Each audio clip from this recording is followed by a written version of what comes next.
evening. I hope this finds you well wherever you are. Today, I'm actually returning to our original topic of this, the very beginning of this literary series, and that is poetry.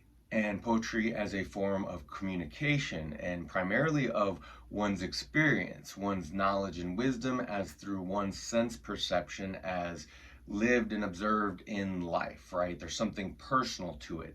It is personal communication because it's very rare that people read it or write it, and then in general it's just a different form of communication, but it remains that, like any other form of symbology or numerology or anything else, it's a system and it's a code. And then poetry and storytelling, whether either or as prose or rhyming meter, either way, you can tell your own personalized experience. You can tell of future visions or ideas or dreams. You can bring out a lot of meaningful, you could say, inner contents of consciousness without with or without having its understood allegorical metaphor. It might be more understood to the author, it might not, but either way they're compelled to do it, right? So in this case we have Edgar Allan Poe, The City and the Sea. And as I said, it can be experienced, and it can also just be metaphor to show you something. And sometimes it is a vision of the future, and sometimes it's the past, and sometimes it's the present. And in this case, and in some other cases, you can find poetry and prose and storytelling and writing that tells you the past, the present, and the future all at once. And in this case, Edgar Allan Poe, City and the Sea, it is, what does I say, the latter then, right? That this is all at once. So it goes.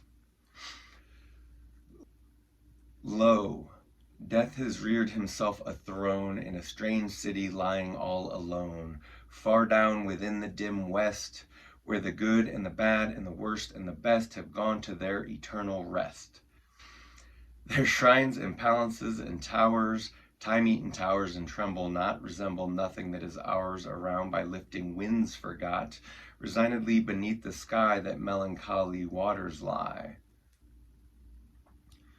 No rays from the holy heaven come down on the long night of that town, but light from out the lurid sea streams up the turrets silently, gleams up the pinnacles far and free, up domes, up spires, up kingly halls, up fanes, up Babylon-like walls, up shadowy long-forgotten bowers of sculpted ivy and stone towers, up many and many a marvelous shrine, whose wreathed friezes intertwine the viol, the violet, and the vine. Resignedly beneath the sky the melancholy waters lie, so blend the turrets and shadows there that all seem pendulous in the air, while from a proud tower in the town death looks gigantically down. Well, I never, right? He's going against the norm. Really is modern poetry's goth cousin, because in terms of civilized society, outside explanations for children, we generally don't talk about death or toilet or certain other basic biological functions or things that scare us, anything outside the narrow window. And Poe here is just, he's like, oh yeah, you're worried about this single window, here's a vision to behold, right? So let's keep going. Their open fanes and gaping graves yawn level with the luminous waves, but not the riches there that lie in each idol's diamond eye. Not the gaily jeweled dead tempt the waters from their bed, for no ripples curl, alas, along that wilderness of glass. No swellings tell that winds may be upon some far-off happier sea. No heavings hint that winds have been on seas less hideously serene. Oh man, he's really good with words, isn't he? And if it's a bit heavy-handed to you, he's English. Come on, give him a break. It's just, dream, or it's, they're yes, gothic, a bit dreary. Below, a stir is in the air, the wave there is a movement there, as if the towers had thrust aside, and slightly sinking the dull tide, as if their tops had feebly given a void within this filmy heaven. The waves have now a redder glow, the hours are breathing faint and low, and when amid no earthly moans, down, down that town shall settle hence, hell rising from 1,000 thrones shall do it reverence.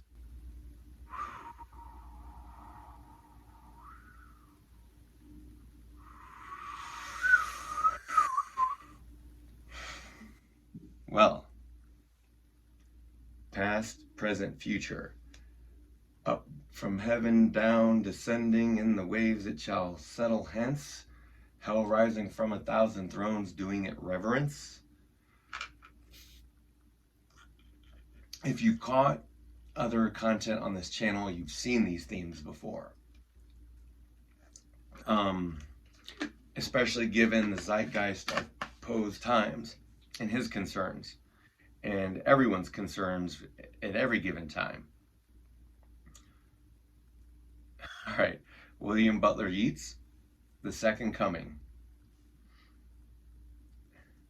The Englishman. Look at him.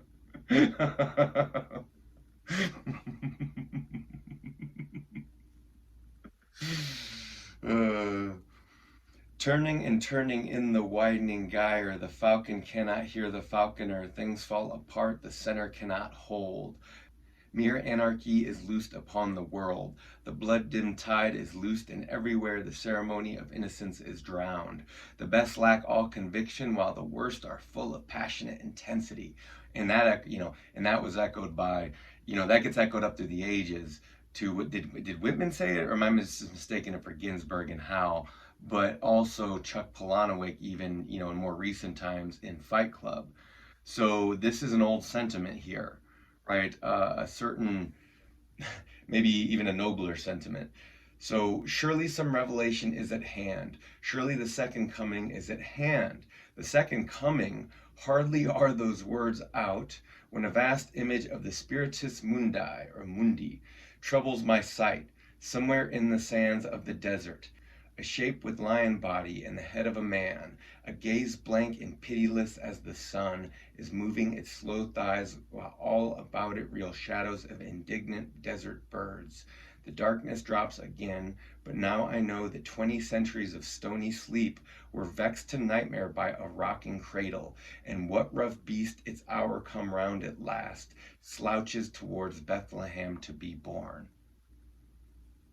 So, in terms of poetic communication, communicating messages of past, present, and future, as well as interpretation of an individual's subjective feeling in relation to an objective zeitgeist, of which one, exists in maybe the fight is the contraposition of those two, right? That's the individual and the group.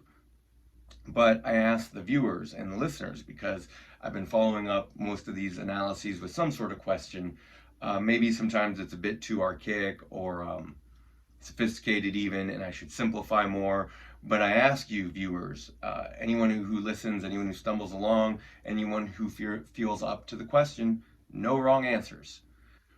What rough beast, its hour come round at last, slouches towards Bethlehem to be born? Anyway, I'm Zach Markowski with Sharper Pen Image Consulting. Two main focuses, image consulting and literary analysis, really. And that's behavior and communication, and also appearance. And appearance is physical rhetoric, just as rhetoric is manna from heaven. Anyway, thank you for checking out the channel. Thank you for returning if you're a return or a subscriber. And, I'll check you out later. Thank you.